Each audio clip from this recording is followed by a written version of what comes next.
आपल्याला तर माहिती आहे की केसेस ह्या दोन प्रकारच्या असतात. एक केस ही दिवाणी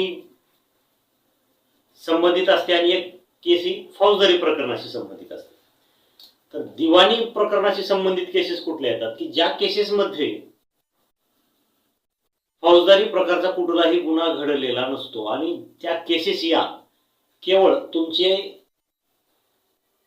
जी काही संपत्ती आहे, स्थावर असेल, जंगम संपत्ती असेल, त्या प्रॉपर्टीच्या मालकी संदर्भात हे दिवाणी प्रकरण दाखल असतात.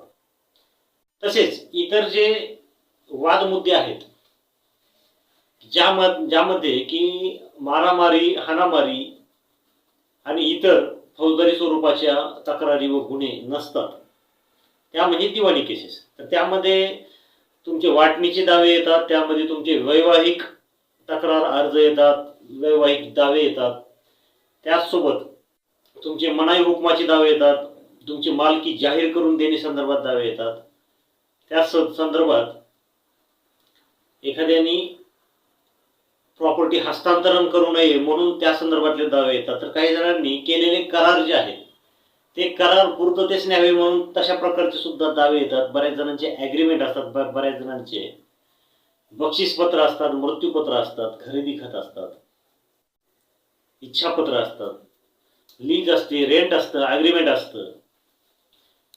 असे असंख्य प्रकार जे आहेत दिवाणी स्वरूपाच्या केसेसमध्ये येतात. त्यामध्ये तुमचं हेअरशिप असेल, सक्सेशन असेल, तुमचं कॉम्प्युसेशन असेल, तुमचा अपघाताचा क्लेम असेल, तसेच इतर प्रकारचे कुठलेही असो, ज्या गुन्ह्यांमध्ये, ज्या अर्जांमध्ये फौजदारी प्रकारचा कुठलाही दंड व शिक्षा आकारली जात नाही, ते सर्व इतर प्रकरण जे आहेत ते दिवाणी स्वरूपाचे प्रकरण